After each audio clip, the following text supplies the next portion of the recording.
चलिए आज शुरुआत करते हैं। और यहाँ पर जो आपको दाईं तरफ मूर्ति दिखाई देगी वो है दुर्गा की।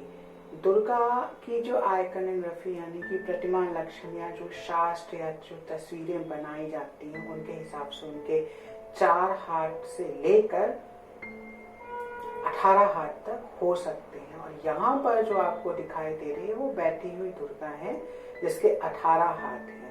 मेनली इनमें से आप उनके हाथ में शंख देख सकते हैं, डमरू देखेंगे, तलवार दिखाई देगी, आपको तीर भी दिखाई देगा, घंटा भी दिखाई देगा। और ये सिंहासन पे बैठी है। सिंहासन का मतलब है उनके पैरों की तरफ आप देखें दोनों तरफ आपको सिंह बने हुए दिखाई देंगे। ये बैठी हुई देवी है, पराशक्ति है, या आप स्त्री शक्ति या नारी शक्ति जिस भी नाम से इसको पुकारना चाहें पुकारें। और इसको हम लोग दुर्गा कहते हैं। वहीं दूसरी तरफ जो एक तस्वीर आप देख रहे हैं, यहाँ पर आप इसकी स्टाइल यानी कि शैली पर मत जाइएगा, बस ये देखिएगा कि ये क्या एक्ट कर रही है। यहाँ पर इनके 4 हाथ हैं जिसमें त्रिशूल, तलवार और शील्ड पकड़े हैं। और ये भैंसा जो है उसका मुंह पकड़कर उसको मारने जा रही है। इसका मतलब है कि ये महिषासुर है, यानी कि महिष का जो मेल काउंटर पार्ट है वो महिषासुर है, उसको ये मार रही है। जब ये इस एक्ट में होती है, जब ये इस तरीके से दिखाया जाता है देवी को, तो ये महिषासुर मर्दिनी कहलाती है। और इसी को लोग दुर्गा महिषासुर मर्दिनी कहने लग जाते हैं। वहीं पर जो पहले वाली जो इमेज है उसको आप महिषासुर मर्दिनी नहीं कहेंगे, दुर्गा नाम देंगे। अब ये दोनों नाम कहाँ से निकल के आते हैं? दोनों ही नाम पुराण से निकल के आते हैं और इन दोनों में कुछ जगह पर बहुत कंफ्यूजन होने लगता है। तो आज हम इसी से रिलेटेड एक कहानी आपको बताएंगे। जब हम देवी की बात करते हैं तो सबसे पहले जो ओरिजिनल टेक्स्ट है वो देवी महात्म्य का जिक्र किया जाता है। मोस्टली उसका जिक्र किया जाता है जो कि स्वयं जो मार्कंडेय पुराण है उसका एक सेक्शन है। और ये भी माना जाता है, कुछ लोग मानते हैं कुछ नहीं भी मानते हैं, कि देवी महात्म्य जो सेक्शन है मार्कंडेय पुराण का वो उसमें बाद में ऐड किया गया है। लेकिन देवी महात्म्य के उस सेक्शन में दुर्गा का नाम नहीं आता है। वहां पर और कई सारे नाम दिए जाते हैं, पराशक्ति, शक्ति, फिर वो चंद्रमुंड को मारती हैं तो चंडिका कहा जाता है, काली कहा गया है, महाकाली कहा गया, और भी बहुत सारे नाम दिए गए हैं। जो दुर्गा नाम आता है वह तब पड़ता है उनका नाम जब वो दुर्गम नाम के एक राक्षस का वध करती है। और दुर्गम नाम का ये जो राक्षस है वो देवी भागवत पुराण से मिलेगा आपको। देवी भागवत पुराण जब आप पढ़ेंगे तो वहां पर दुर्गम राक्षस का जिक्र है जिससे कि उनका नाम दुर्गा पड़ता है। उनको मारने, उस राक्षस को मारने के बाद उनका नाम दुर्गा भी पड़ता है। इस कहानी के हिसाब से रुरु के वंश में एक दानव जन्म लेता है जिसका नाम दुर्गम होता है। दुर्गम बहुत ही क्रूर होता है। नॉर्मली सारे राक्षस क्रूर ही होंगे इसलिए वो राक्षस कहे जाते हैं कहानियों में।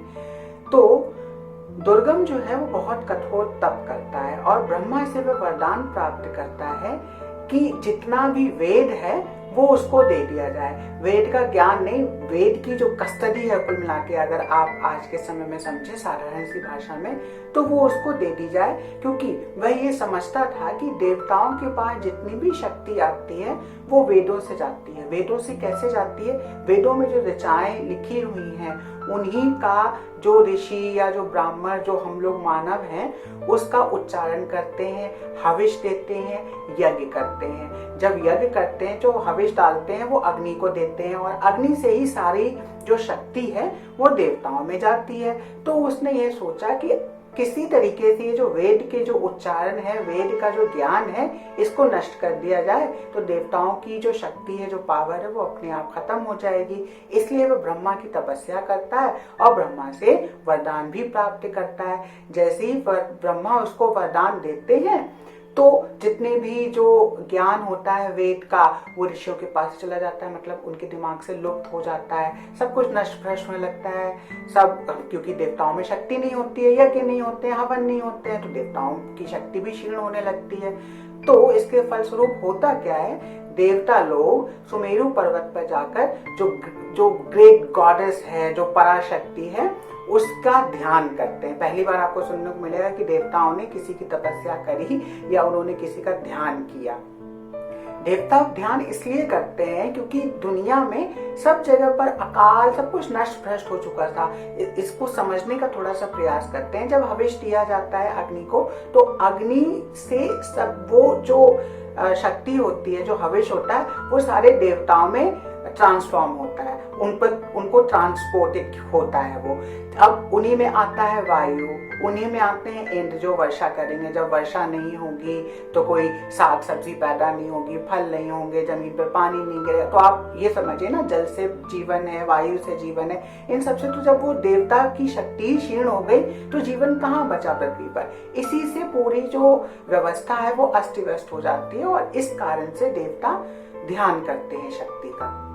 उसी के साथ साथ जो त्रिदेव होते हैं वो भी परेशान हो चुके होते हैं। तो ब्रह्मा भी ग्रेट गॉडेस का, जो जिसको कुछ भी आप नाम दे दीजिए, अपरा शक्ति है, क्योंकि उसका जो मैनिफेस्टेशन है वो हम लोगों को समझाने के लिए उनकी जो तस्वीरें हैं वो बनाई जाती हैं, बट लोग कहते हैं कि इनको आप डिस्क्राइब नहीं कर सकते हैं। तो जब ब्रह्मा उनका ध्यान करते हैं या जब उनको याद करते हैं, जब या उनकी पूजा अर्चना करते हैं, तो वे प्रकट होते हैं। ब्रह्मा के समक्ष देवी प्रकट होती हैं और देवी के रूप का बखान किया है इस पुराण में कि उनके वक्ष स्थल जो है वो बहुत ही सुडौल और बहुत ही अच्छे और बड़े हैं। कहा जाता है या माना भी ऐसा जाता है कि जो स्त्री है उसका अस्तित्व का ये एक बहुत ही इम्पोर्टेंट कारण या बहुत ही इम्पोर्टेंट फैक्टर है कि जो उसके ब्रेस्ट हों वो बहुत ही अच्छे हों। भाई माता या मातृत्व कब आपको समझ में आता है? जब एक कन्या माता बनती है तो उसके वक्ष स्थल और उभर आते हैं, उसी से वह अपने बच्चों का भरण पोषण करती है। तो ये क्वालिटी, ये गुण जो है वह किसी भी माता में होना आवश्यक होता है, खास तौर पे जब वो प्रकट हो रही हैं अपनी संतानों को बचाने के लिए। तो बखान करते हुए यही कहा जाता है। और उनका जो वर्ण है, जो उनका कॉम्प्लेक्शन है, वो डार्क ब्लू, आप डार्क ब्लू को स्याह नहीं समझिएगा, काला नहीं है, बट गहरा नीला है। आकाश भी अगर आप देखें ना तो वो गहरा नीला दिखाई देता है, काला नहीं दिखाई देता है। तो उस तरीके का उनका कॉम्प्लेक्शन है। उनके 4 हाथ बताए गए हैं, जिसमें दो में जो है वो धनुष और बाण पकड़े हुए हैं और 2 बच जाते हैं। उनमें एक में कमल होगा और बाकी में साग सब्जी फल और ये सारे मिली जुली चीजें वो पकड़े हुए होंगी। और उनकी कई सारी नेत्र हैं, मतलब यहाँ पूरे शरीर पर उनके नेत्र हैं, जिसके कारण उनको सट आक्षी कहा गया। और क्योंकि वो शाक पकड़े हुए थी इसलिए उनको शाकंभरी नाम मिला। अब अपनी प्रकृति की जो प्रकृति तो वो स्वयं कही जाती है ना, तो अपने उस जो एवोल्यूशन हुआ है प्रकृति का, उसकी दुर्दशा देखकर देवी जो है वह अपनी सारी आंखों से रोई। उनकी आंखों से अश्रु निकले, इतने अश्रु निकले कि वो धरती पे गए, मतलब वर्षा की जरूरत नहीं हो पाई। और वो जो उनके आंखों से जो अश्रु निकले थे उसने पानी का काम किया, और जैसे ही धरती पर पानी पड़ा तो वह फिर से विकसित होने लगी। जब विकसित होने लगी तो पुरानी जो चीजें जो समाप्त हो चुकी थी, दुर्गम ने जो दुष्कृत्य किया था, वेदों को छुपा लेने का या उसको नष्ट कर देने का जो प्रयास उसने किया था, जिसके कारण से हविष ना मिल पाया देवताओं को और ये सारी चीजें हुई थी, तो वह उस समय समाप्त हो गई। अब ये सारी जानकारी जो है बाद में दुर्गम को मिलती है। तो अब दुर्गम क्या करता है? दुर्गम 1000 अक्षौणी सेना लेकर शक्ति से लड़ने आता है। अब अक्षौणी सेना क्या होती है? एक अक्षौणी सेना में 21,870 रथ होते हैं और 21,870 ही हाथी होते हैं, 65,610 घोड़े और 1,09,350 की पैदल सेना होती है। ये एक अक्षौणी सेना होती है और वह 1000 अक्षौणी सेना लेकर देवी से युद्ध करने के लिए आया। देखिए, आपको ये समझने की जरूरत है कि पुराणों में या इंडियन लिटरेचर में अतिशयोक्ति का भरपूर इस्तेमाल किया गया है। तो इसको आप अतिशयोक्ति भी कह सकते हो। शायद इन्हीं कारणों से हम लोग इसको माइथोलॉजी कहते हैं, इसमें बहुत बड़ा चढ़ाकर बातें कही जाती हैं, लेकिन ये उसमें लिखा हुआ है। अब जब इतनी सारे लोगों को इतनी सारी तैयारी के साथ दुर्गम युद्ध करने आता है तो देवी भी पीछे रहने वाली नहीं थी। वो भी अपने मैनिफेस्टेशंस करती हैं, एमिनेट करती हैं अपने आप को, मतलब और अपने अंदर से और कई सारी देवियों को प्रकट करती हैं। इन सारी देवियों में आपको 10 महाविद्या के नाम मिलेंगे। सारे 10 महाविद्याओं के नाम नहीं है, बट यहाँ पर जो उनकी शक्तियां हैं उनके 14 नाम बताए गए हैं जो दिए हैं, और उसके साथ और कई देवी, गुह, काली, और उसके साथ और फिर भाई 64 हुई, फिर 64 से फिर और 64, इस तरीके से बहुत सारी देवियां प्रकट होती। इनमें काली, तरिणी, षोडशी, त्रिपुर सुंदरी, भैरवी, मातंगी, कमला, कमलाक्षी, छिन्नमस्ता, तुलजा, जम्बिनी, मोहिनी और कई सारे नाम हैं जो प्रकट होती हैं देवी के रूप में। 10 दिन तक ये युद्ध चलता रहता है और 11वें दिन जो दुर्गम है सब तरीके से जब वो हार जाता है तो 11वें दिन दोपहर तक ये युद्ध चलता है। दोपहर का मतलब सुबह से तो युद्ध शुरू होना नहीं होता है, तो पहला पहर, दूसरा पहर जो होता है ना, आज के समय में दोपहर जो नून होता है उसको दूसरा पहर कहा जाता है। तो दोपहर तक का ये युद्ध चलता है 11वें दिन, जिसमें दुर्गम जो है वह अपने आप को लाल कपड़े में लपेट कर आता है और देवी के साथ युद्ध करता है। तो देवी अपनी सारी शक्तियों को मिलाकर उस पर प्रहार करती है और अंत में तीर से उसका वध करती है। इस प्रकार से दुर्गम का अंत होता है और जो शक्ति है उसका नाम दुर्गा पड़ जाता है, क्योंकि उन्होंने दुर्गम का नाश किया था।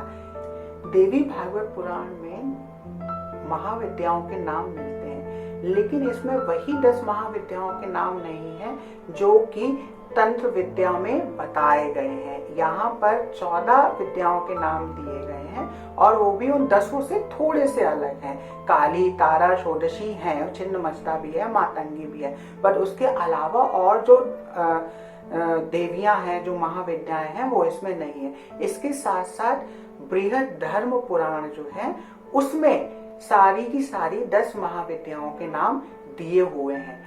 अदरवाइज जो देवीज हैं वो पुराण से निकलकर नहीं आती हैं। एग्जाम्पल के लिए नाम सिर्फ इसमें दिए गए हैं, बाकी जो देवी का जितना भी विवरण है देवी महात्म्य को छोड़कर 10 महाविद्याओं की जहाँ पर बात आती है, जो उनके रूप है, वो आपको तंत्र विद्या में मिलेंगे। आगे कोशिश करेंगे कि हम आपको एक एक करके इन 10 महाविद्याओं की पूरी जो कहानी है वो बताएं कि कैसे आई निकल के, क्योंकि ये सारे तंत्र सार से निकल के आई हैं और तंत्र सार के ट्रांसलेशन इतनी आसानी से अवेलेबल नहीं है। हम पूरी कोशिश करते हैं आपके सामने जितनी भी चीजें लेकर आए उनको पहले हम खुद समझ लें, पढ़ लें कि ये वाकई में यहाँ पर लिखा भी है या नहीं, क्योंकि अक्सर बहुत सी जगहों पर कह दिया जाता है कि ये इस पुराण में है या ये इस पुराण में है, लेकिन असलियत में अगर आप उसको चेक करेंगे जाके तो वो किसी पुराण में नहीं मिलेगा। जैसे जब अभी भी हम पढ़ रहे थे, बहुत समय से हम कोशिश कर रहे थे कि ये कहाँ पर है, बड़ी मुश्किल से मुझे ढूंढने पर मिला कि देवी भागवत पुराण जो है वो महाविद्याओं की बात करता है, लेकिन उसमें वो महाविद्याओं के नाम नहीं है जो वाइडली एक्सेप्टेड है। अपनी तरफ से हम भरसक प्रयास करते हैं, उम्मीद करते हैं कि आपको कुछ ज्ञानवर्धक मिलता होगा या हम कुछ आपको ज्ञानवर्धक दे पाते होंगे। फिर मिलते हैं।